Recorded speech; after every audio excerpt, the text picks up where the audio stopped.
West Ham United will be looking to keep our Champions League hopes alive as we host bottom of the table Sheffield United on Monday. Yes, you heard me right. Champions League hopes. Let's hope it can continue. But despite their struggles in the Premier League, Sheffield United have made it into the quarterfinals and have hit a decent run of form as of late. Welcome back to West Ham Irons United. And my name is Anton. Of course, I'm joined by Matt. Matt, it's Sheffield United up next for West Ham. And how are you feeling, mate? I'm good. Got rid of the hair because it was just getting too long. I didn't want to wait for the bowls to open. You did. It's a bit weird. I'm not used to it's been so long since we haven't really played on a weekend. It's sort of weird. I've been sitting watching football today and I'm like, West Ham aren't playing. It's sort of nice because they don't have the chance. Not that they've done much this year, but they don't have a chance to ruin your weekend by throwing it away midday on a Saturday. It's a weird one. Yeah, it really is, mate. And it's it's been a bit of had so many games coming up non-stop, left, right, and centre, and suddenly you find ourselves waiting for a game. And now after especially after the Sheffield United game on Monday, we're averaging a game every 6.5, 7 days, rather than every 2 or 3 days. It's madness, absolute madness. Right, okay, mate. I thought you were going to say something there. So I was going to say it's a bit weird. I was going to say, it's a bit weird because we only really had. I mean, if we go back to when did Project Restart come up again? Was it June? Yeah, something like that. Yeah. And we smashed out a game every 3 days. We had a 4-week, 5-week off season, which don't forget that. I think the players had a month off. Then we were back in pre-season again. Yeah. And since then, like you said, we have literally smashed out a game every 3 to 4 days. Yeah, it's been mental. And now we're out of the cups, and it's we've actually. Based on who we're playing and, potentially people we must have cup games, they might have cup games. Yeah. The players must be quite happy. They're actually back down to a regular rhythm of a game every 6 days again. Yeah, makes our lives a little bit easier as well. Getting a rest, mate. Well, listen, without further ado, we're obviously here to talk about Sheffield United, West Ham. Let's bring on the opposition fan. Let's talk Sheffield United, mate.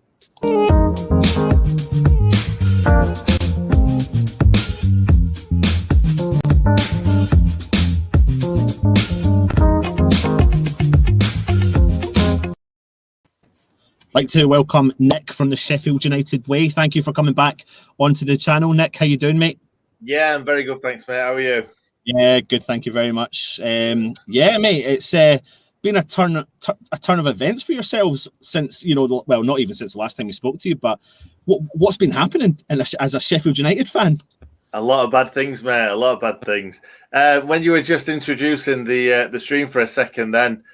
You were saying, Champions League hopes and stuff, and it's it's the complete opposite what's happened from last season because you guys were struggling and we were absolutely smashing it, and now a lot of bad things have happened. I think, to be honest, it's an accumulation of things. I think we've had a lot of injuries this season, and we've just not got kind of the squad and the money to really compete if we've not got kind of a full team to kind of use. It's been better recently. Obviously, we've picked up some points. We've got through to the quarterfinals of the FA Cup, so that's great. That's we got to the quarterfinals last year, and I think 2 consecutive quarterfinals hasn't happened at kind of Sheffield United for a very, very, very long time. So it's still good times. I know we're bottom of the league, but at least we've started picking points up. And we're no longer the whipping boys. I think another one of the problems is that because we hadn't won for kind of 18 games or whatever it was, nobody wanted to lose to us. I knew that we weren't the worst team in the league. We weren't getting spanked 4-5-0 like kind of West Brom's and that I've been doing, and Fulham's. We were losing by the odd goal every single game, and it was so frustrating to watch. They got no confidence whatsoever, but we knew that we were better than that. And obviously we've finally put some wins together, and we're looking like I've said from the start we won't finish bottom. We won't finish second bottom. I think we'll probably finish third bottom. I don't think there's any hope of kind of catching anyone above kind of Fulham and West Brom. But for now, like the last time we went down, obviously you guys know the last time we went down from Premier League to the Championship, but it was the last day of the season. At least this time we know we're probably going to get relegated before the last day of the season, and we're not going to be kind of fourth bottom, fifth bottom, and then drop into the bottom three, because that was heartbreaking. At least this time it's kind of like, well, we're expecting to go down. If we don't go down, that's amazing, but we probably will. Yeah, and it would probably be, if this time around you did survive, it'd be probably the greatest escape, because we do know there's a big gap between obviously the bottom three and, is it Burnley that are above Newcastle? That line, Newcastle. Yeah, Burnley won 10 today, points. didn't they? Won 3-0. That's right, so they did, yeah. So what has changed then from the start of the season to now? You've won 3 of your last 6 Premier League games. Like you mentioned, you're through to the quarterfinals of the FA Cup. I mean, that's a massive boost, and obviously, the Manchester United victory, to name a few. I mean, listen, we follow you on Twitter. We see a lot of your tweets, etc. We can see when you're up. We can see that's fine, mate. We can see when you're up. We can see when you're down. Very similar to a West Ham fan as much. But yeah, what's changed? Well, first of all, I think the FA Cup has really, really helped us, because it gave us a chance to play some teams that obviously weren't Premier League teams. We played Bristol Rovers, we played Plymouth. It gave us a little bit of confidence going out and scoring some goals, because that's where we've struggled. We've not been great defensively. Goalkeeper has not been at the kind of level that Dean Henderson was last season. Aaron Ramsdale made a few mistakes, but it's not just the mistakes. It's kind of his decision-making has been poor, whether to come, whether not to. He's really good at reacting to stuff, but it's the things beforehand that he's kind of not sure what to do. So I think a lot of like Man United fans will say, "Oh, they're not doing very well because they don't have Dean Henderson." That's got nothing to do with it, but it has got Aaron Ramsdale does give the defence a little bit of worry, I feel, and the same with the other way around, really, because we've had Egan and Chris Basham, who's been ever present at centre back. But then that left-hand side of the 3 centre-backs, Jack O'Connell's been injured all season. He's kind of the linchpin that holds the kind of the overlapping on that left-hand side together. Ender Stevens, who's over the last few years have been one of the best left-backs we've ever had, he's been injured quite a bit as well, out of form. So that whole left-hand side has just been absolutely demolished. Like, the start of the season, we were going constantly down the right hand side because we didn't have a Jack O'Connell on that that left hand side. So we were really one dimensional. So everything was going down that right, and teams knew how to play us. Like, I don't buy into this. Oh, they've been found out. It's because we're not playing down both wings. We were just playing down one, and now it's getting a little bit better. We're getting a little bit more confidence back, and I think the fact that the fans not being there is a massive thing for us. Like, a lot of people say that on TV and stuff, but it's true. Like, you if you've ever been to Bramall Lane before, you'll see how like incredible the atmosphere is, especially when we're losing or when we're after a goal to win a game or something like that. We get behind them, and it's an intimidating place to come to. Yeah. Absolutely, mate. Listen, I mean, I know there's been quite a big focus on a lot of the younger players coming through the ranks at Sheffield. I mean, is that helping the cause, and people are stepping up to the occasion, really, aren't they? Yeah, at the moment they are. I think it probably took a while for us to get into that, because we have got a lot of players that don't have a lot of Premier League experience. So with them, some of the players haven't kind of. We've been giving them their debut this season. I saw the other day on Twitter, I think there's about 6 players this season that have been given debuts. Last season, there were tons and tons of Premier League debuts for us. So there's not a lot of experience. I think the only real player with Premier League pedigree was Phil Jagielka, and he's barely got a game this season or last season for obvious reasons. He is getting on a bit. He's lost his legs a little bit, but against Man United, it was unbelievable. And I think if that Man United game would have come 4 or 5 games ago, I would be sitting here saying we've got a chance of staying up. But yeah, it's just we've left it too long. I said from day one, we will come good at some point, but it just depends when we come good. If we come good too late, it's all over. And I feel like that's what it is. And not just that, teams are like kind of the teams that we're trying to catch are constantly picking up points. Look at Brighton, look at Burnley. I'm not just talking about Burnley today, but Burnley and Brighton both beat Liverpool. That just shows you we can't even get a bit of luck from kind of like big teams like Liverpool. But they're all picking points. So Newcastle won the last weekend, I think it was. And just when you think a team's like kind of dropping into it, they'll go and win a game. And every time we've won a game, one or two of the other strugglers have won as well. And it just like kind of knocks you back down. Yeah, it does. Yeah, absolutely, mate. Matt, from a West Ham perspective, looking in at Sheffield United, we've seen a lot of the struggles a lot of this season, and it has been a dramatic change from last season. How do you rate what's been going on, etc.? So we said they had a lot of injuries, but it's like Nick said. The thing is, they're not getting smashed. Like Allardyce has come in at West Brom, and they've genuinely got worse. Like West Brom now, if they concede a goal, they can see 4 or 5 like every week. It's literally for Sheffield United, it's been the tiny like roll of a dice, flip of a coin thing that's gone against them, and they just can't catch a break. But I've been saying for a while, I think if anyone out of the bottom 3 gets out of it, it will be Sheffield United. Fulham haven't got enough in them. Like even when we played them, they played us the other week and absolutely battered us for 90 minutes, just could not score. Yeah. West Brom can't do anything. Like, I'm sorry, Big Sam's made them worse.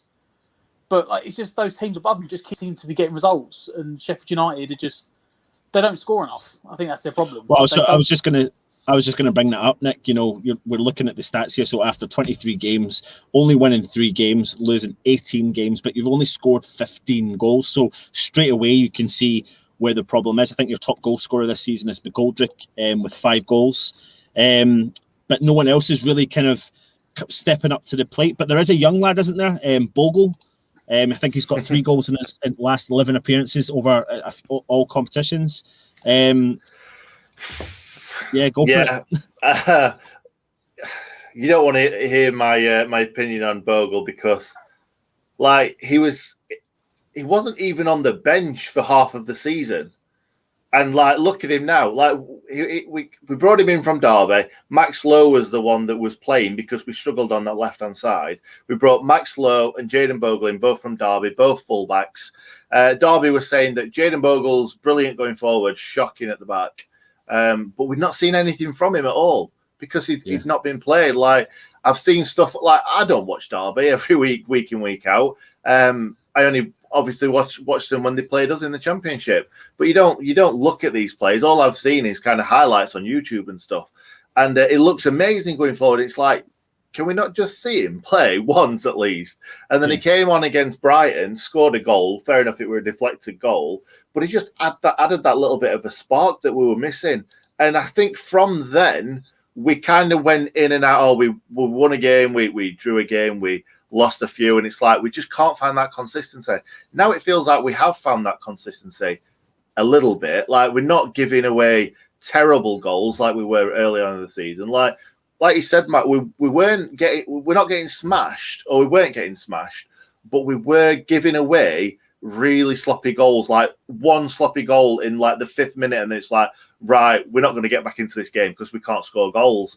So it's really tough to watch when you go 1-0 down and you're thinking, we're not going to get anything out of this, and then I sit here doing my match reaction, and I don't have to change the scoreline for the thumbnail because it's 1-0 every single game.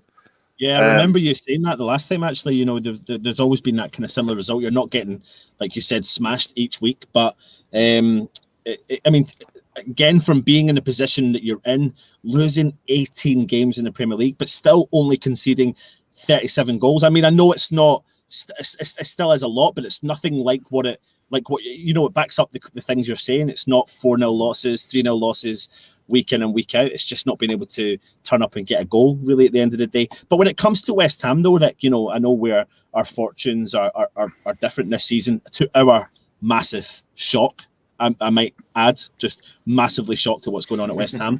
But we're kind of all over the shop, really, to be honest, because we're getting Moyes of the new and Moyes of the old. We're getting old decisions that don't make sense, and then we're getting this new dynamic and new system that Moyes is doing. But when it comes to Sheffield United stepping into the game tomorrow, they're coming to, I was going to say Upton Park. I've just been watching loads of nostalgic stuff on Upton Park, and it's really affected me this week. But when they're coming to the London Stadium, how do you think Wilder's going to be looking at the West Ham setup? And how do you think Sheffield United will look to play and set up against West Ham? See, this has been a little bit of my a problem of mine. I feel like we never, ever, ever set up to kind of counteract the other side. I feel like we do the same thing every single game.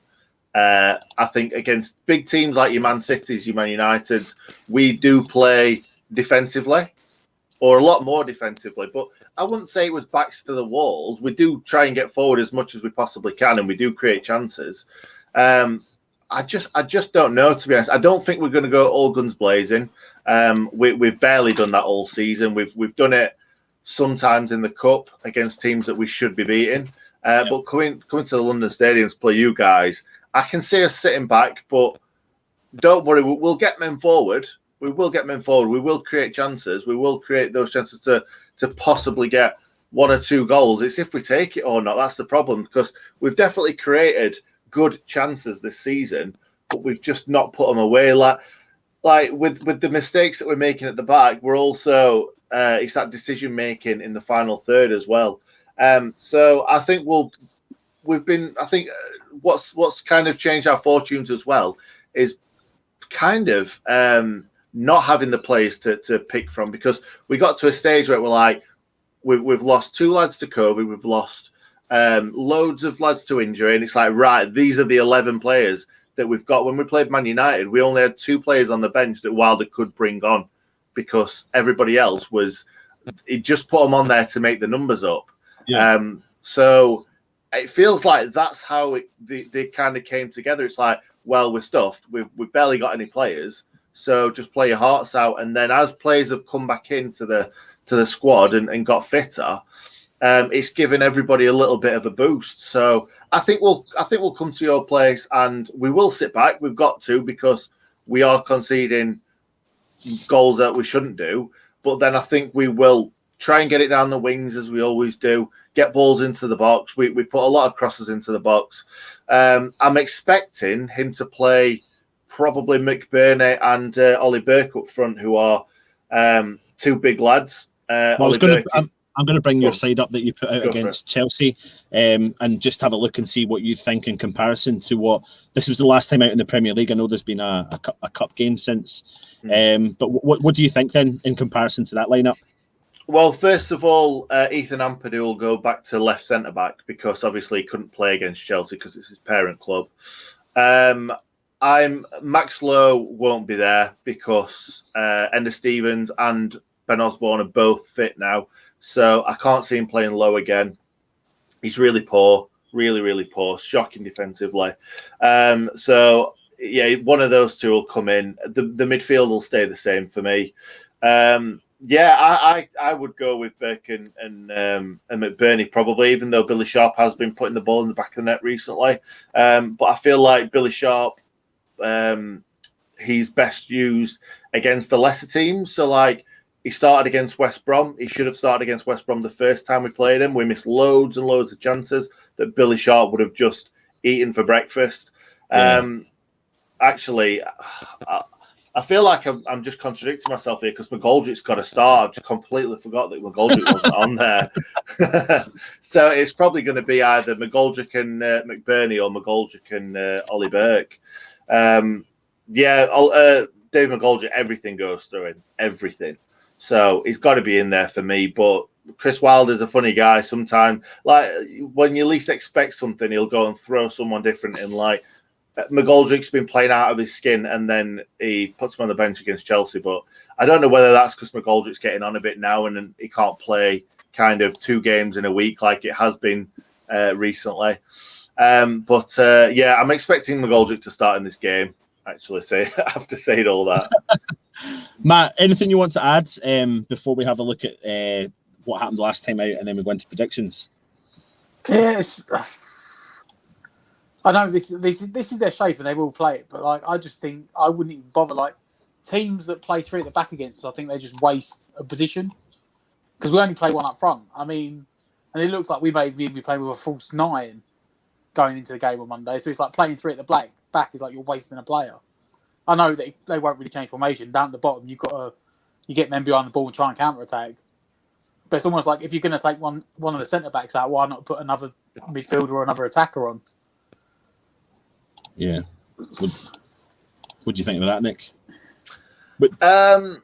I can see what you're saying, but really you're possibly right. But if we were playing this at Bramall Lane, I'd be a lot more. I'd be expecting kind of the centre backs to be getting forward. That's what we were doing all last season, even away from home. This season, we're a bit more nervous because we're conceding more goals. Last season, you'll have seen Basham flying down the right, you'll have seen Jack O'Connell flying down the left, and it wouldn't have been 3 centre-backs because those 3 centre-backs would barely be... like John Egan's quite often like all alone on his own. That's what he's been doing for the kind of past 3 years, just stood at the back on his own while everyone else has just flown forward. So I can't see us sitting back with 3 centre-backs there for most of the game, especially if you guys are only going to go for 1 striker or, like you say, maybe a false 9. It'll give us license to get a bit further forward, further up the pitch. So, I can see that happening. I can see Basham pushing forward. I can see Bogle getting forward. Bogle's been playing as a right-sided striker for a lot of the games recently because he's getting that high up the pitch. And again, I know it's only Bristol City who are in the Championship, but the first 2 chances that fell to us in the FA Cup both fell to our right wing back and our left wing back. That's because they get so high up that pitch and get into the box and stuff. So I'm not expecting us to be that expansive against you guys away, but I'm expecting us to take it to you. We need wins. Draws don't mean anything right now. We need wins. So at some point we will take it to you. It just depends whether we can take our chances and if we can keep the ball out of our net. Well, let's take a look at what happened the last time out when we met each other earlier in the season. Can we not?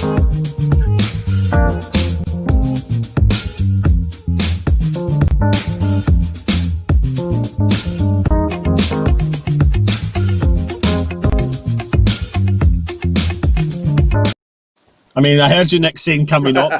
But most of the Sorry, time, I messed up for you then, didn't no, I? it's fine, mate. No, it's fine. Most of the time that we do those videos, it's us saying "can we not?" But we've just opted to continue with it, and it's nice when we actually get a victory in it. It was an interesting game, of course, and Hilaire just hit something from absolutely nothing, a world of a goal, and of course he's not at West Ham anymore. But when it comes to Monday night's game, we usually do the preview the night before, but we're doing it a couple of nights early. How are you feeling confident? And if you are, I'm going to ask you a couple of questions. Who should West Ham fear from Sheffield United? Who do you fear from West Ham? And what's your score predictions, Nick? Okay, so first of all, the first time that we played you, that is just I just wanted to say that is just something that happens this season. Somebody will hit a ball from nowhere into the top corner. It's like, for God's sake, it's happening again. But for us, again, I've got to say, the wing backs for me will be getting forward. They'll be causing you problems because that's what we've done for the past few years. We would normally get the centre backs forward as well. But this season, we're trying our best to not kind of push them as high up because we're struggling to keep the ball out of the net. But McGoldrick will be in that hole. As I always say, McGoldrick he links everything together. So he'll be dropping into that hole. He'll be trying to get the midfielders forward. He'll be trying to play the ball through to whoever the other striker is. But that's another thing, really. We've not really had 2 strikers playing up front together week in, week out, which has been another problem. But from you guys, is Antonio going to be playing? Well, that's something we'll come on to in a minute, but it's touch and go, to be honest. It is touch and go. He pulled up what we thought was a hamstring against Fulham, never featured against Manchester United, and we were told that he had a bit of fatigue. But he's been training this week. So Moyes has kept a lot of stuff under wraps this season, and when we expect a specific team to be put out, it's dramatically different with a different formation. I mean, I'll give you an example, Nick. One game earlier this season, we were doing predictions and we looked at the team's lineup the next day and it was 5 changes Moyes had made. So it's quite, sometimes it's quite drastic. So we're not too sure, if we're being brutally honest. It'd be nice to have 5 players that we can kind of count on to bring in. Well, that's going to change for tomorrow, for Monday's game, because we're struggling now with injuries. Where the last time out we weren't, but we're going to come on to that with West Ham, of course. But we do have quite a lot of injuries that are kicking in. Yeah, well, obviously Souček has been an absolute revelation, hasn't he? So good, scoring loads and loads of goals, really dominant in the air. Got to be scared of him, surely. He should have scored against us at Bramall Lane as well, missed the right chance. I'm always nervous of Antonio. I think he's such a brilliant bloke. I've seen him in so many interviews where I'm just like, you're just a really nice bloke, and he leaves it all out on the pitch, doesn't he? It feels like he's an ex-Wednesday player, which I'm programmed to hate him, but I don't. I really like him, and for me, he's a Chris Wilder sort of player. Leaves everything out on the pitch, honest, gets on with his job. It's just a pity we don't have him. But to be honest, Souček is your go-to guy. I would say what a revelation he's been this season, and he was good last season as well. Yeah, absolutely, mate. He really was. He's so effective in what he's done and what he's been brought in to do, and he's been a Moyes signing. He was the final piece of the jigsaw, really, in that midfield, wasn't he, Matt? Something we've been crying out for seasons, and you just wish maybe if we'd had him a few seasons earlier, things may have changed and we could have progressed a little bit further. But he is the difference between West Ham progressing and not progressing. I mean, he scored 8 goals this season in the Premier League from a player that's supposedly defensively mindset, you know. So it's it's definitely interesting. But Nick, take us on to your predictions, mate, for Monday. Oh God, this is difficult. Go for it, mate. Listen, it's your club. We're fine. We'll take it easy. To be honest, when we were losing week in, week out, I was going, oh, it's going to turn around. It's going to turn around. And then I got to a stage where I was like, I'm just being realistic. We're going to lose 1-0, aren't we? So I'm hoping for a draw. I think it's definitely, if we can go to Old Trafford and beat them and play out of our skins, we can go anywhere and beat anyone. Yeah. So it's possible that we could win this game. But I think a realistic hope could be a 1-1 draw, because we don't keep clean sheets, mate. We do not keep clean sheets. So you will score at some point. Yeah, no. Well, listen, thanks very much, Nick, for coming on the show. And listen, all the best for the season after Monday's game. You can go on your. I seen Wilder was talking in the press saying that the club needs to go on a winning streak. And I just hope if you do go on that winning streak, it's after Monday night's game, because I think there's after Monday night's game, you've played 23 games, 15 games left, so 14 games. You can go on and do what you do from that. To be honest, mate, we've got quite a few teams around us still to play at home.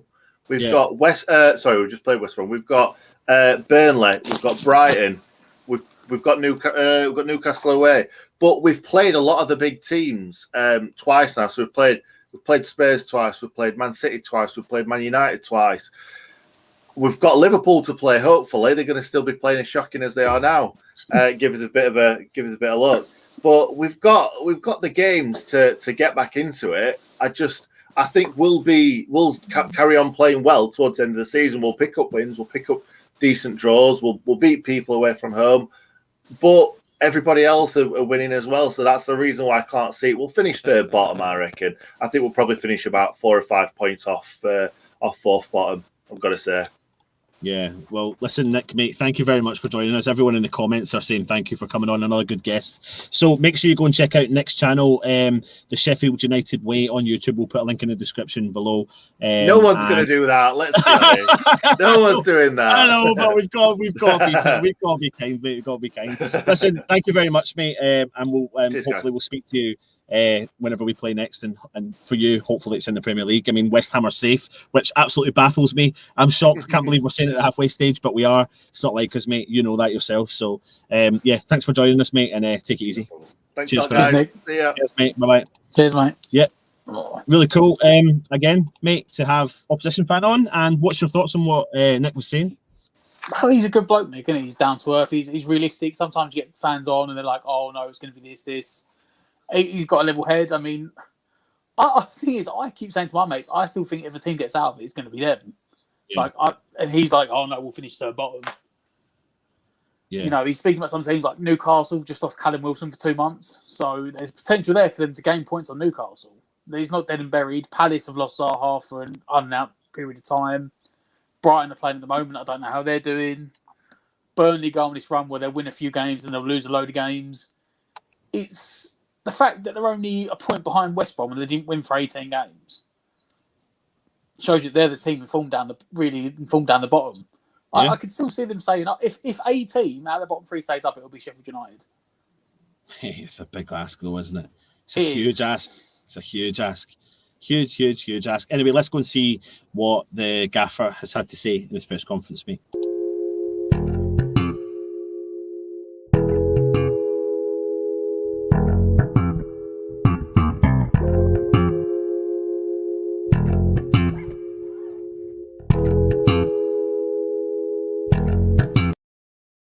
So he's brought his press conference actually forward for the weekend. Maybe he's going to be on date night tomorrow with his missus, mate. So let's go and have a look and see what Mr. Moyes has been saying this week. It's a big blow for us because he's done really well. His leadership has been really important for us as well. We don't have a time frame as yet, but we want to get him back quickly. My understanding is it doesn't need surgery, but he's been checked over and we'll know more in the next few days. That's in relation to Ogbonna's injury that's been picked up at the FA Cup Manchester United game. So what's your thoughts on the fact that maybe Oggie's going to be out for, we don't really know the time frame yet? It's a bit of a worry that we don't know the time frame yet. I want to say it's going to be a big blow, but funnily enough, that's like the only department where we're really stocked. Like we can afford to lose a defender if that's it is going to be a blow. You're not going to replace him because let's be fair. I think in the last 18, maybe 24 months, he's been probably our most consistent player. Yeah. Maybe obviously outside of Declan Rice, but he has come leaps and bounds in the last 2 years. I remember thinking when he played alongside Winston Reid, and I'd say, "Oh, Bonner's the one that's going to make the mistake." Whereas as he's matured, he's just got better. And yeah, he has. It's going to be difficult to replace. But if Diop's available to step into his role, as they're so similar, it may not be the end of the world. Yeah. We'll come on to Diop in a minute. Let's have a look and see what Moyes has said before we bring a guest in. We've got a guest for the preview tonight, as you can see, Matt, but we won't bring him in, and we'll bring him in straight after the David Moyes press conference that we're holding right now. First and foremost, Issa is fine, and he was fine immediately after the match too. My medical team took the right action the other night, and we're trying to do the right thing. We're trying to carry out the protocols as best as we can. It's an opportunity for him to step up now with Angelo out too. We want him to be fit and well. We really like him and value him. That's in relation to Issa Diop's substitution after he came on for Ogbonna. He went up for a header. I can't remember who he head-butted. Don't know, but anyway, he's been brought off or something. Yeah. But again, nothing's been confirmed if Diop's going to be missing this game. I don't think Diop is missing for this game. No, especially from what I've read and from what he's just said, what he said in the press conference, he didn't actually have a concussion. Yeah. It's just now that the substitution is there, and here's the thing: you can get a delayed concussion, you can get an onset instant concussion, and you can get a delayed one. So they gave him the 20, it wasn't that long, was it? It was like the 38th minutes. They gave him the other 7-8 minutes. And then at half-time probably thought, you know what, we don't want to risk it, we'll take him off. Yeah. But they've gone on since and said, no, he hasn't had a concussion. So as far as I can tell, since he didn't actually have a concussion, he is available to play. Yeah. Well, let's go and have a look and see what else he's got to say before we start digressing. West Ham. McQuell is doing well. He's had some time on the grass, so hopefully he'll be close for the weekend. And then finally, Sheffield United will have taken confidence from the result at Old Trafford and the performance at Man City recently too. They don't concede too many goals, so they're always in the game, and they've had a little cup run, so will always give us a challenge. We've got to do a job. We've done a job against teams in a similar position recently, and we need to do so again. So, he's paid a lot of respect there to obviously the opposition. And yeah, Nick, thanks very much for coming on, mate. Thanks for having us on, guys. That's from the Sheffield United way. Thank you very much for joining us. But what we'll do, Matt, is we'll actually take this and make this a three-way. You ready for that? Does that make it sound a bit dodgy? But maybe when we bring David De Gea into the chat. How you doing, David De Gea, mate? You okay? I was alright till you said freeway, but yeah, I'm okay. God, listen to his microphone; it's crystal clear. If you're listening to this stream, and you can hear him so well, let us know. Put it in the comments below. Look, you obviously watched the opposition fan come on, Nick, from the Sheffield United way. Maybe you didn't, but I hope you did. Listen, how you feeling about it? Wasn't anything against it. I was playing FIFA, and I just thought, oh yeah, shit, they're on now, aren't they? So I just thought I'll go watch it. I thought I'll coming on after this, so I'll just wait till they're all done. How are you feeling about tomorrow? Look, how are you feeling about tomorrow's game after the kind of disappointment of being knocked out against Manchester United in the Cup, the fact that there's been a few injuries, coming off the back of the Fulham performance, which wasn't fantastic. Where's your head at, and how are you feeling? Right, first of all, is my connection all right? Because you still keep dipping. Yep. Yeah, okay, right, that's fine. Me personally, I'm absolutely fine. And we're having a blinding season. I know people want to do the cup run, to try and boost the season, but normally we want that when we're 10th and we're not really achieving in the league. We've gone from a relegation battle to being like top 4 contenders. Honestly, I think Moyes deserves a medal, so I'm not worried in the slightest. Yeah, okay, we lost 1-0 away to Man United with a threadbare squad. We could have won it. I saw a bit of the first half. I was at work, so I couldn't watch the whole game. But for me, I'm loving this season as it is. This is very gettable. With all due respect to Sheffield United, it's a very gettable 3 points. It's the Tottenham game really I'm worried about, because they'll probably use us to try and get a few points on the ball. But at the moment, I'm sitting pretty and I'm loving life as a West Ham fan. So bring it on, to be honest. I get that confidence, mate. And listen, I have that confidence, but it's these games. It's actually these games that I probably fear the most as a West Ham fan. I'm on the same wavelength as you, though, in terms of where we're at. Listen, we're overachieving. It's brilliant. We've done well. We're playing well. We're getting the points on the board. Look at where we are. If you'd have said to me back in the start of the season, this is where we would be after 23 games played, I'd be like, absolutely don't know what you're talking about. But look at us, we're there. I'm just, the reaction from some fans on social media regards to the FA Cup coming out of that wasn't great. However, I was gutted because I thought this would have been the season for us, But now we're into the league. I'm probably just a bit disappointed at how we went against the Fulham. That's the biggest thing that really came to me. That's the toughest part. And they're coming out of the Fulham game. Sorry, I can hear a bit of kickback. I think it must be. Yeah, that's probably. Yeah, it might be. I don't know. I always presume it's me because I've got the history of the bad connections, so I just presume it's me. We'll work it out. We'll work it out in the future. But after the Manchester United game, we've walked away with Ogbonna. I've just announced it. Who's now injured. Yeah. Yarmolenko is injured, and looks like he's going to be out for the season. Diop is touch and go whether or not he'll make it, but from what Moyes has said in the press conference, he might make it. Balbuena pulled up with a calf strain. He was apparently he was potentially going to be substituted on, but pulled up with a calf strain, so he won't make the game himself. And now we're back to relying on Mr. Reliable, Craig Dawson. But the situation is it going to be Diop that partners him? This was always going to happen. I'll take this because we've got a threadbare squad, and we've actually been quite lucky to get to this stage of the season without any major injuries. So I'm quite shocked it's only just happened now. But what it means is that basically we might have to be forced to use some youth players because we're not going to bring anyone in unless they're free agents. But for what it's worth, I think we've got quite a good squad as it is. Okay, we've got a few injuries, but West Ham normally have injuries anyway. It's the owner's fault for not dipping their hands in the pockets and getting more players in. But also, I think the other day, Yarmolenko was up top and was pretty much useless, to be fair, against Man United. But I feel a bit sorry for Yarmolenko because I think he's got a confidence issue with the team. I think he put him on the right.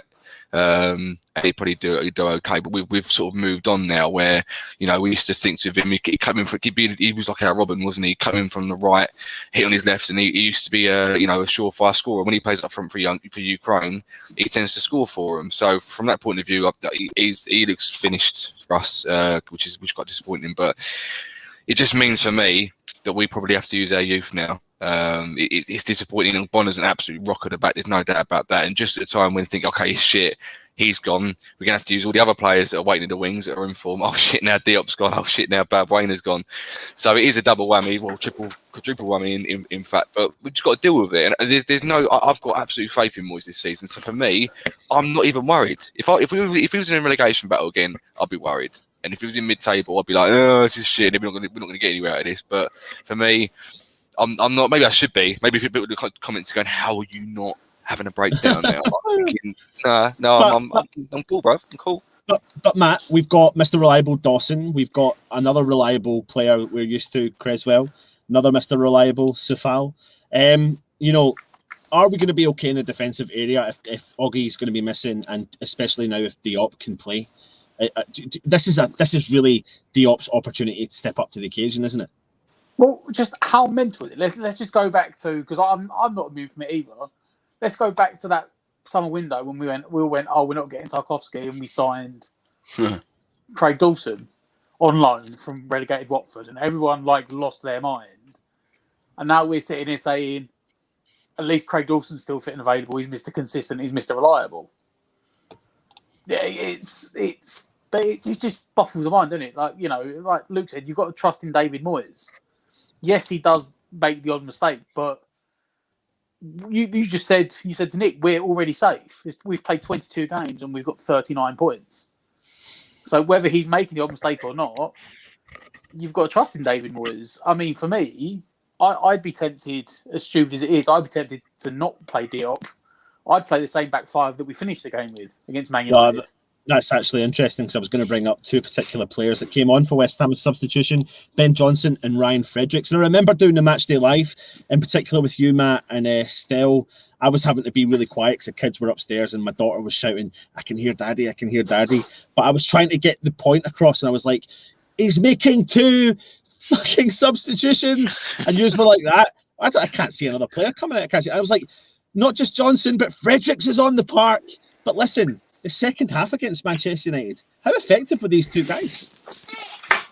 I'll put that one. Or Matt, I'll go for you, Matt, first because you mentioned them. Go for it, mate. Go for it, Matt. They gave us pace and width, didn't they? Which we didn't have in that first half. I know we rotated the team, but that rotated team we started with, we really had no pace. We had no person to run it and get behind them.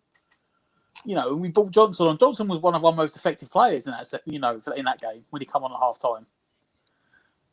And he was playing on the left side, creating chances as a right-footed, as a right back. But that's what I said. For me, because we know they're going to go 3-5-2, 3-5-2, whatever you want to call it. That's how they set up Sheffield United. But he gave us the width. But they gave us width, they gave us pace. And Soufal didn't look bad covering in on the right-hand side. Yeah, no, he didn't. Yeah. Look, what was your thoughts when those two lads came on? I mean, the second half performance was definitely a hell of a lot better than the first half performance, and we were giving them problems on both wings, as Matt said. I mean, can you see these guys featuring at all against Sheffield United? Yeah, I can. Excuse me. Yeah, yes, I can actually, as it goes. To be honest with you, when I've looked at Ben Johnson, he seems to be a player that needs pressure because when you're not expecting much of him, he seems to perform. I've seen him in games. I think I saw him in the cup game against Doncaster or whoever it was. He scored a goal, and it didn't really see much of him apart from that. And he seems to be a sort of player that, when you don't think anything of him, like, oh, he'll just be there to just make up numbers. He seems to have a really good performance. You remember Man City when he played his first game? Opposite side, he's clearly both footed. But in that game, he thought, oh, Moyes is going to tear him a new one, and he had him in his pocket. And there's been quite a few times where he's played and he's actually had quite a game. So to me, I see no problem at all. Put him on the left and Fredericks on the right. Fredericks is a good player for me. He's a good player. He's not a brilliant player. He's a good player. And if tactically Moyes sees a way to put him in and use him as effectively, then there's no why not. But the problem is, of course, is that we've got centre backs out and they're fullbacks. So now we've got to try and find a way to put fullbacks into help the centre backs out. So it's going to be touch and go. To be honest with you, I saw hard or anything in the Man United game. I was at work and there was Leeds fans left, right and centre saying, "Come on, get in there." But then we lost and it was a bad day at work. I went home and drank. But generally, we've got to find a way to get these players in, haven't we, and make the most of them. And Johnson's got a bright future with us. Hopefully with us anyway. So yeah, get him in, give him chances. I definitely think, though, that, there's a potential shout to be able to see, I don't know. I mentioned it to Nick, the Sheffield United fan, when he came on earlier on, that we don't sometimes know what to expect from Moyes, to be honest. We're going to move further up the field in a minute, but it's so impactful what's happened in the defence that you wouldn't be surprised if we could maybe start to resort back to a back five again that can offer us that pace going down each wing, which can cover the fact that we are lacking the strength in the middle of defence. How would you move to a back three when all our centre backs are out? I'm not criticising. I'm just genuinely worried how you do it, because if we now got centre backs that are out and you want to move to back five without Masuaku, I'm all up for it. Don't get me wrong. Back five was working for us before back four, but how would you do it? Matt is desperate to answer this question. Go on, Matt. You said you didn't see the second half against United, did you? No, I did. I saw highlights. So I didn't see the full game. What we did was Dawson went to the centre back position. Obviously, right. Creswell tucked back into that left centre back position, which meant Ben Johnson went to left wing back. He tucked Soufal in to right centre back and put Fredericks wide of him. And it worked a treat. Right.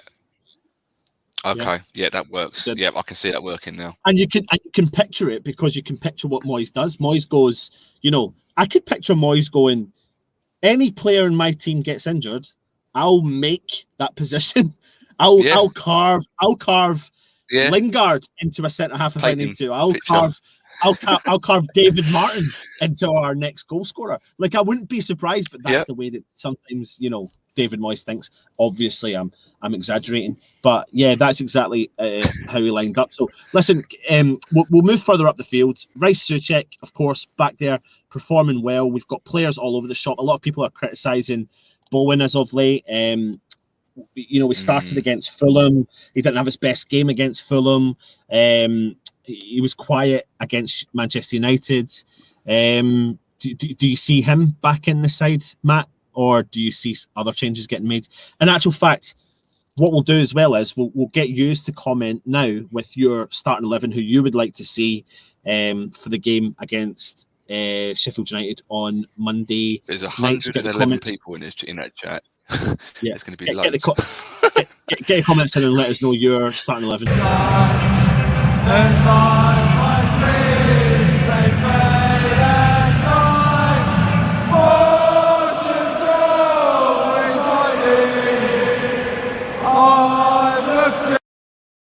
Something else I'm just going to mention before we do that is I want everyone who's in this chat or who's watching live just now to go across to, whether it's Amazon Prime or go and check out a Twitter account, Carringtown Len. He created a TV show called Everyone's Second Team. I watched it last night on Amazon Prime. My word, by the way, I mean, I know a lot of the West Ham history just because I'm that way inclined to do it, but it just was so. It just had a feel-good factor, and it really gave you insightful information and knowledge on the two seasons, the season leading up to the Cup 1980 Cup final and the season of the 1980 Cup final as well. So it's just, honestly, it was great, and it's led me into rewatching Iron Men as well. I mean, and it's left my, borderline crying last night. And just to let you guys know, I'm in Iron Men. I don't know if you know this. I'm in Iron Men as well. that's the point where I actually switched off last night. Anyway, we are on to the Sheffield United game. Let's have a look at the lineup that West Ham put out against Fulham and see what potential changes we think we can make. So we can all see that, yeah? Yeah. So we're going to have a couple of enforced, or one particular, or potentially two potentially enforced changes. So we're going to see Fabianski in goal. Is everyone agreeing on that? No, Yeah. Randolph. Yeah, of course we are. Of course we are. Are we going to commit to a back four, or are we going to go to a five? What do we think Moyes is going to do? There you go, Matt, first. I want to see Johnson given the chance to start because I think he's earned it, but I think he'll stay with a back four. I think if Diop's available, he's just going to bring Diop in alongside Dawson. Yeah. What do you think, Luke? Oh, sorry. I think if it's Sheffield United, then he goes a bit more attacking. He'll go 4 at the back. If it's Spurs, he goes 5 at the back. So for me, it's Sheffield United, and I wouldn't say go for it, but we will go for it more than we would do against a top team, because I think people have got a point when they say this. He defends well. He respects the top teams too much. So for me, if it's a team, we're beating teams mid-table and at the bottom this season. So for me, he goes with a back 4. I want to address this comment. Fo, do me a favour, mate. Let me know how you know that Balbuena, because from listening to David Moyes today talking, he has picked up a calf strain and he won't be available for the game, is what we're hearing. So I'll be really surprised to hear where you got that bit of information from. He's made it up, hasn't he? Yeah, so I mean, I think I'll commit to a back 4, to be honest. I think we'll see Dawson. I think Diop will just be the only real change, because, like you said, we're going to want to see a real strong attacking forward line. With that, we're of course going to see Rice and Souček sitting in there. We see Souček as obviously his red card has been rescinded, and this is where it gets to the interesting part. Okay, now I'm going to talk about our forwards. Let's have a look and see who we can talk about first. Let's talk about Mipo Odubiku. He made a substitute appearance. Look. Against Manchester United, he came on, he got substituted off. Was it bad man management from David Moyes, or was he protecting his young player for the weekend's fixture against Sheffield United? That's a twist on it, isn't it? Didn't think about that one. But I think possibly he realised his mistake, or he gave the lad a chance. He still had more people to come on, and maybe didn't want to change the midfield around too much. He didn't want to change the defence around too much. He didn't want to, muddle things too much if there was a chance we could get a goal. So he's brought him off. It was like the last ditch thing he could do. The only way he could possibly change it so it doesn't change things too much is to bring Odubiku off. It's unfortunate for the lad. It has happened in football before. This is the first time a manager's done it. It's the first time, to my mind, Moyes has done it. And it's, from what Odubiku writ down on social media, is that he understands why it was done. And it's actually going to be quite a good thing for him to realise that the standards you've got to be, you can't just get brought on and then you've got like 20 minutes to just do what you want and just try and show off, try and get a goal if you can. You've actually got to do the business. So this will probably make him more determined, even more determined than he was if he was just left on. Probably could have got a goal if he was left on longer. It might not be a great decision in hindsight, but for me, this is the problem. I'm in love with Moyes so much this season that he can't do any wrong in my eyes. So I'm the wrong person to ask. Probably Matt will have a better opinion than me of it. But I think, fingers crossed, it works out, as the season goes along for the kid's career, Go on, Matt. What's your opinion? He came out after the game, Moyes, didn't he? He said he wanted to get Lanzini involved in the game. So he needed to make a sub. And I'm just sitting there and I'm thinking, there was other, I know you said you didn't want to change it too much, but if you watch the game, well, me and Anton still watching. Me and Anton are saying, bringing Chuck Dawson up front. We need someone else up front, Chuck Dawson up. And there's nothing against him, but Mark Noble's still on the pitch. So you still had Rice, Souček, and Noble on the pitch.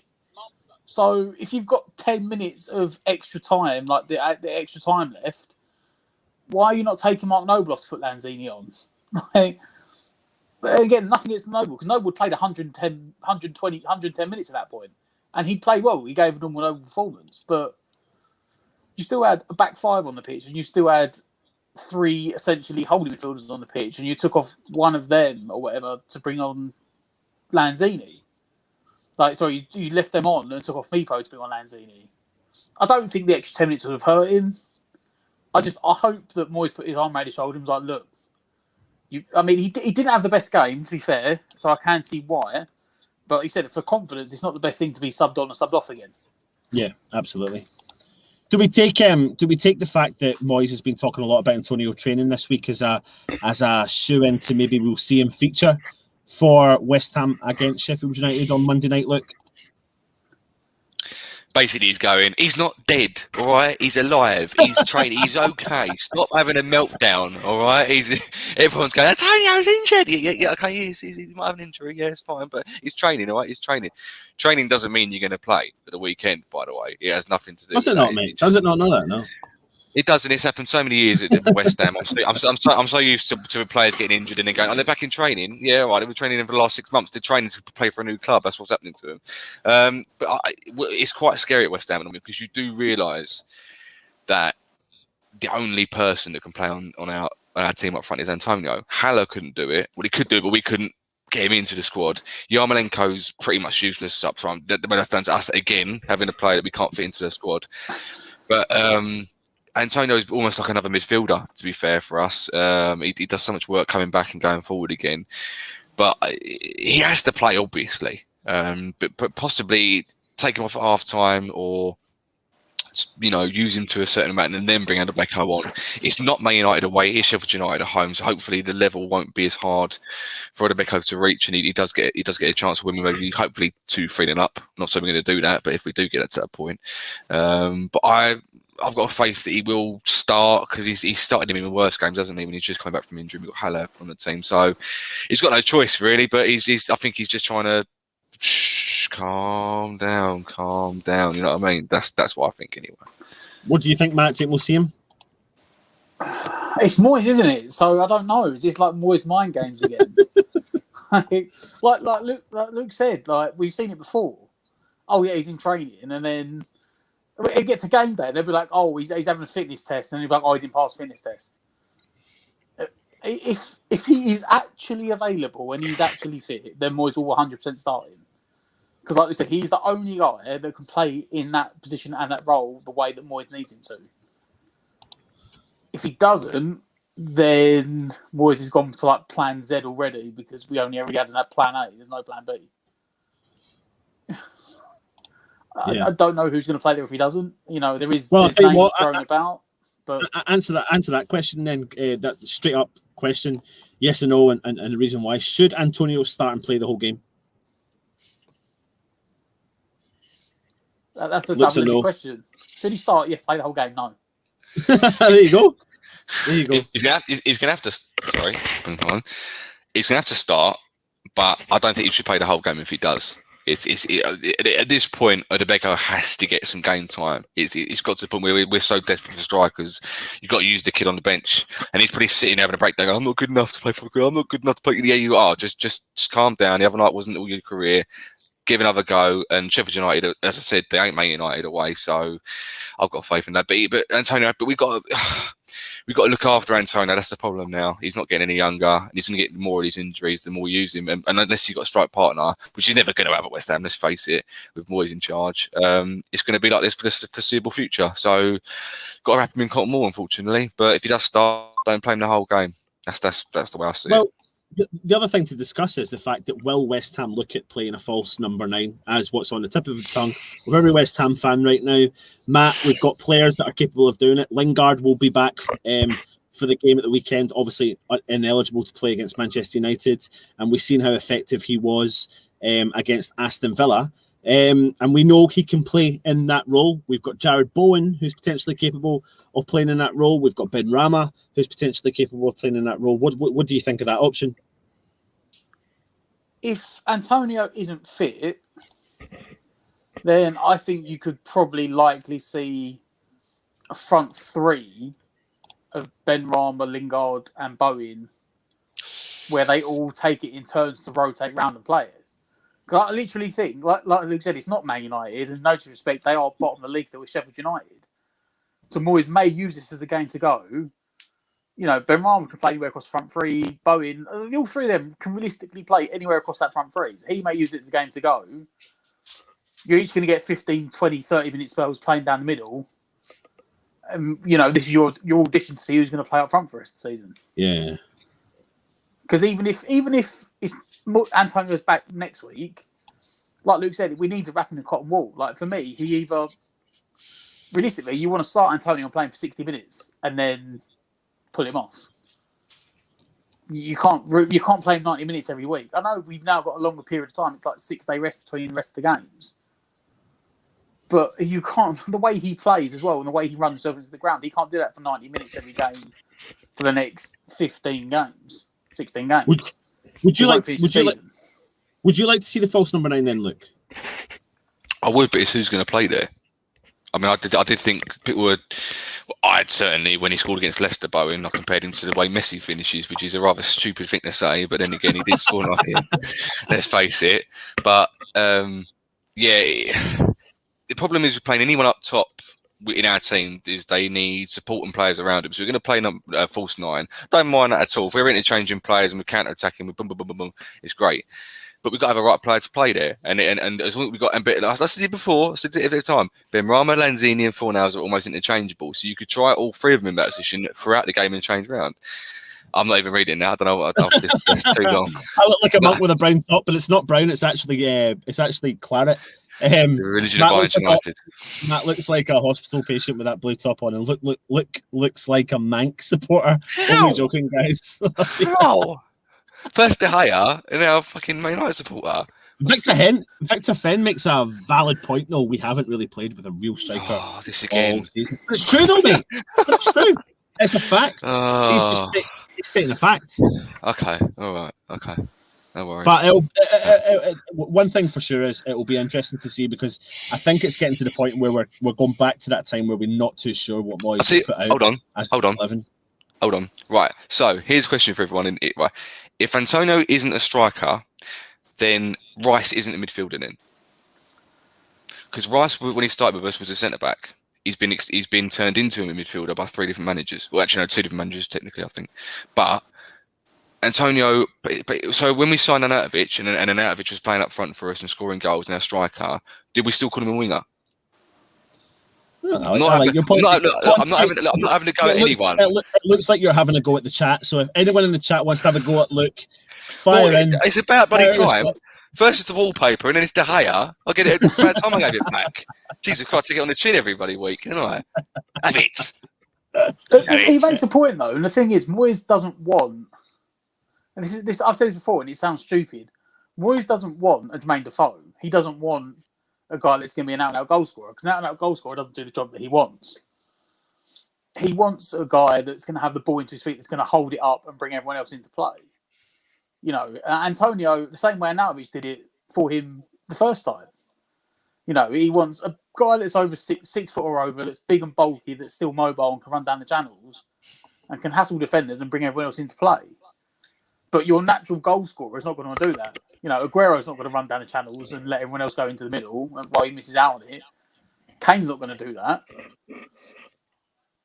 But he's a striker. You can't argue the fact, if you look at his goals to game, you can't argue that Antonio now isn't in the role of a striker. Yeah. Well, listen, the thing is, we've discussed all these players, but we haven't actually discussed the starting lineup. We got to Rice and Souček. So that leaves us with, we've selected 4, 5, 6, 7 players. So we need to choose 4 more players who are going to be playing up top. Lads, what is going to happen with those 4 players? We've got Lingard, who for me is definitely going to start. Yeah. I'll tell you where these are going to be in a minute. Yeah. You do yours, and then Matt will do his, and then I'll do mine, and then Stell will come in at some point. So I've got to have a little comment, and then he'll comment in the chat and he'll come up. So, but I'll tell you what, do you agree that Lingard will start? Yeah. Yes. Right. 100%. Do you agree that Ben Rama will start? Yeah. 100%. Yes. So we're now down to 2 more players we need to bring into the side. And this is the interesting part. Who are the other 2 players? For me, Fornals. That's where I go with it, and then Bowen. That's who I go with. As the front line forward attacking man. Yeah, Bowen as a false 9 or as a right winger, one of the 2. Interchange them. Matt. Are we saying Antonio starting or not? I am going to go on. I'm going to go on the side of caution and say he's not going to start, but that's me. Right. If he's not starting, I think Ben Rama will play up front. Fornals will play on the left, Lingard in the middle, and Bowen on the right. And I'm going to slightly change it. All those players are going to be there, but we're going to put Lingard up top. And I think it will be Bowen, Benrahma, and Fornals sitting in behind. None of this is going to happen. Honestly, I wouldn't even be surprised. I would not. I know. Would not be surprised. But listen, we fully expect things to be dramatically different to what they always are, as we expect each week. So while we're sitting here waiting, get your score predictions in the chat, and we'll go through some of them in a minute.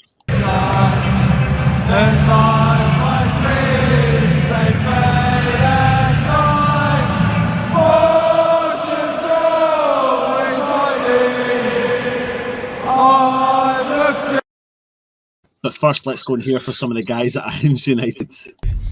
West Ham, Sheffield United, massive game for the lads.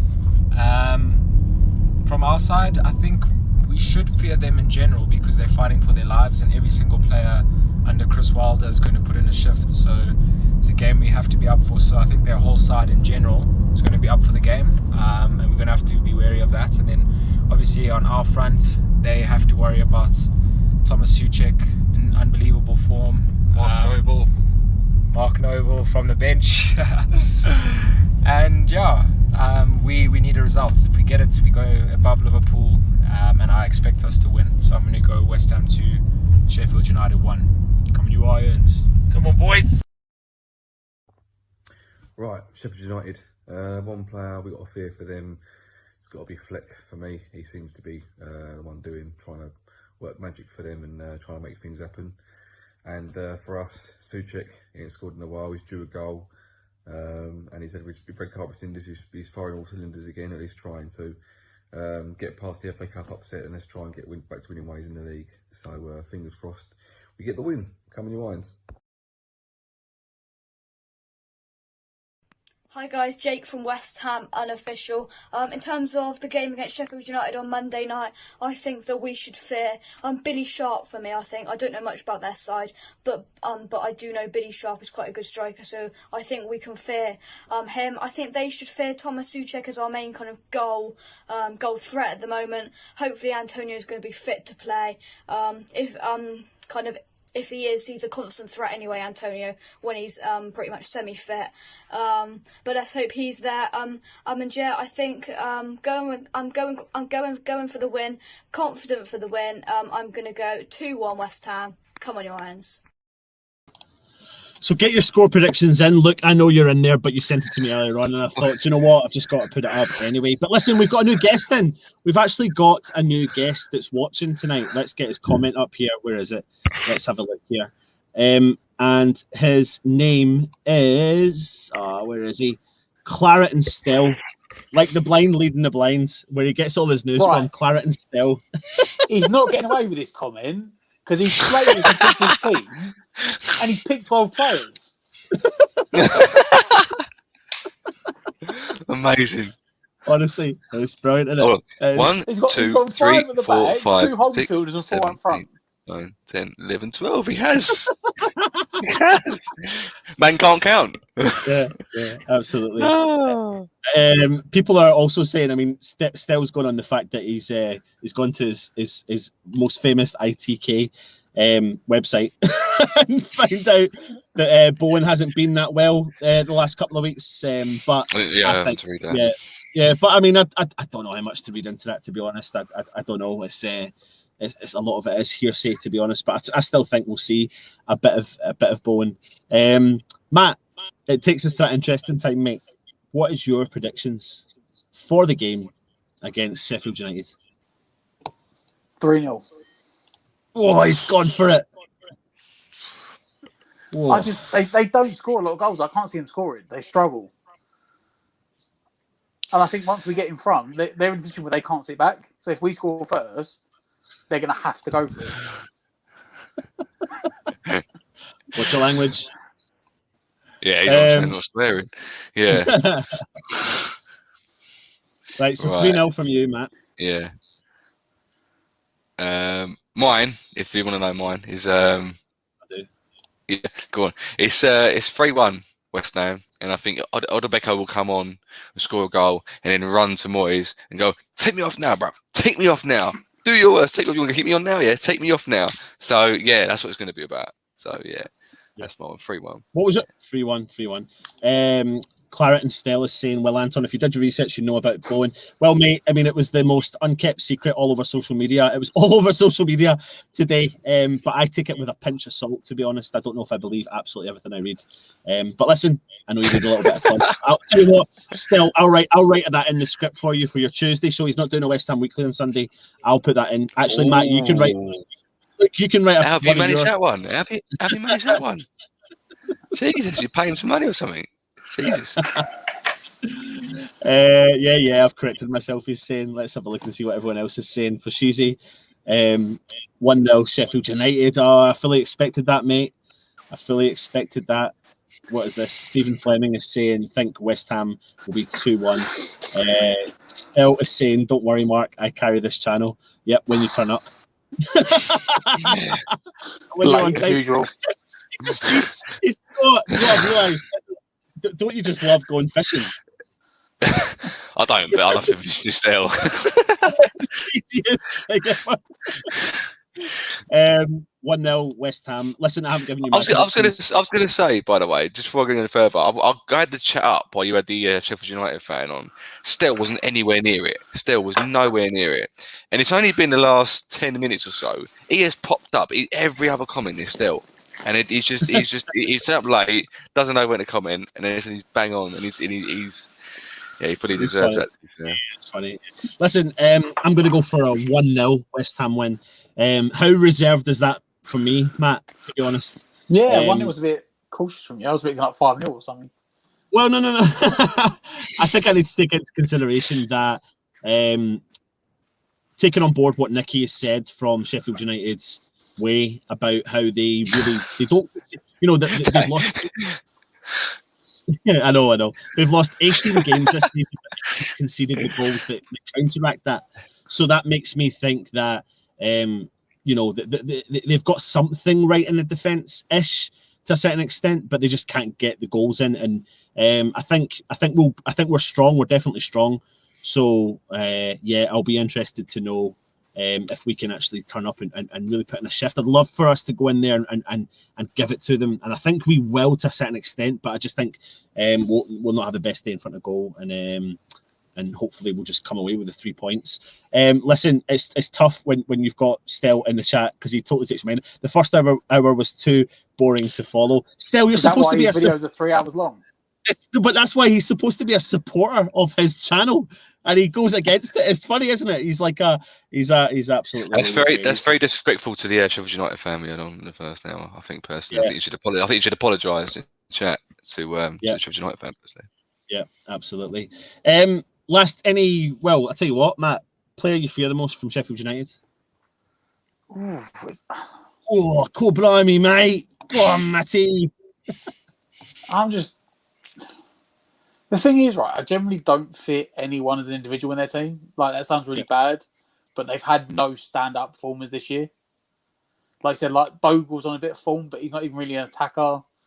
McGoldrick links the play up well. I think Burnley finally scored his first goal in like 3 years the other day. I'll go McGoldrick because he has an impact on their attacking play, but there's not really anyone I actually fear in their team. Yeah. Come on. McGoldrick. Yeah? Matt, McGoldrick. Yeah, we'll go McGoldrick. Yeah. And who's the player they should fear? I'm going to go Lingard again.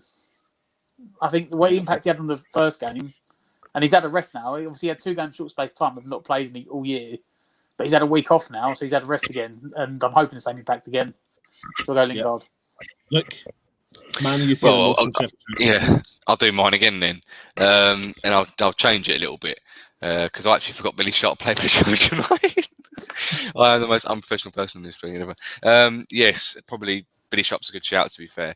But I think as a unit, Sheffield United have to be have to be, if they're going to be feared as a unit, really, not as individual players. But we'll take it to them. If we give them the game, we won't have to fear anyone, will we? So if we take it to them, which we have done to certain teams this today, or this season even, we'll be all right. So don't fear anyone. They've got us to fear because we're the team in form and we're going for it. So top fours loading. So no one, and we've got to fear us for everything. So yeah, have it. Absolutely, mate. Absolutely. Listen, get your comments in and keep them coming in after the show finishes. We will be live for the match day live on Monday night. We'll be coming to you a good solid hour and 10 minutes before the game. Luke, what are you going to say, mate? Just going to say one thing. For anyone who doesn't know, I actually do read the comments that are on the actual video, not just a live chat. And we have some really nice positive comments. So thank you to everyone that does comment on the actual videos themselves after things finish, because they tend to be quite nice comments. They're a lot nicer in the comments than they are in a live chat, I'll tell you that. There's no hair or wallpaper comments. Always very thank you guys for giving your time up to entertain us. So yeah, I do look at them and I do appreciate. Well, I do anyway. I don't know if everyone else does, but yeah, I certainly do. So cheers for that. But listen, before we head, we just need to say one more thing. One Football have teamed up. Who? One Football have teamed. But they haven't, mate, because they haven't been around this month. One Football have teamed up.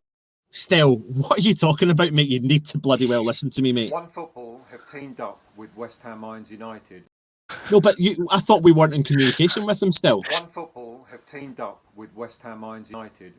They have. You know what? One Football are back. Football are back. We're back in the good books. They're coming back to us for the month of March. Keep your eyes out. Don't download the app just now. Do not download the app just now. Wait till our video comes on and the link is in the description. And as Stell says, wait for the game. One Football have teamed up with West Ham United. It actually gets better every time you watch it. It doesn't get any boring. It never gets boring. And look, we're going to give you a task, mate, to have some fun with that video, mate. Have some fun with that video. Well, I could do some more, but I had my fun already, didn't I? But I'll do some more. Yeah, but you never done videos. We're looking for some videos, mate, not images. Okay. See, we'll set you with that challenge. We have Stell won't be around tomorrow night for the West Ham Weekly because he's on date night and he's under the thumb. We are going to have a special show on early Monday afternoon. A certain Mr. Alf Gasparo is back, so keep your eye out on the channel for Monday afternoon. We'll be coming to you for the match day live for the Sheffield United game, a good solid hour and 10 minutes before. And yeah, just keep tuning into the channel. And there's a lot of you watching right now, and the last thing I'm going to do is a call to action. Subscribe to our channel, hit that subscribe button, hit that bell notification. Please hit that bell notification and give us as much feedback as you can. I promise you, I'm getting new earphones, and I'm promising you, me and Luke will sort out this noise situation that's going on between the two of us. Matt and Luke, anything you want to say before we head? Yeah, don't criticise me. You just praise these. I'm the clearest I've ever been. And now your problem is my problem caused by me. Have a day off, son. I'm helping you out here. I'm having a clear headphones. Sort yourself out here, mug. Right, I'm off. Bye. Yeah. Right, on that note, bye. This is in relation to the video that we've just shown there, so I just want to keep this up here. Long dark tunnel, his body abused, but his mind is still free. Fashizi on fire, rotten to the core, laughing. Honestly, the video is just absolutely. But are you ready for this one? This is Stell's comeback to me. Love it. Absolutely love it. So I am brother Antonio, Dr. Matt, and pal Stell and Luke Gallagher. Green? Is it the green? Pretty green. There must be. Something to do with that. Listen, thank you very much for joining us. Go and subscribe. If you're new to the channel, please hit that subscribe button and stay safe, as Kevin says. Thanks for tuning in, and come on, you Irons.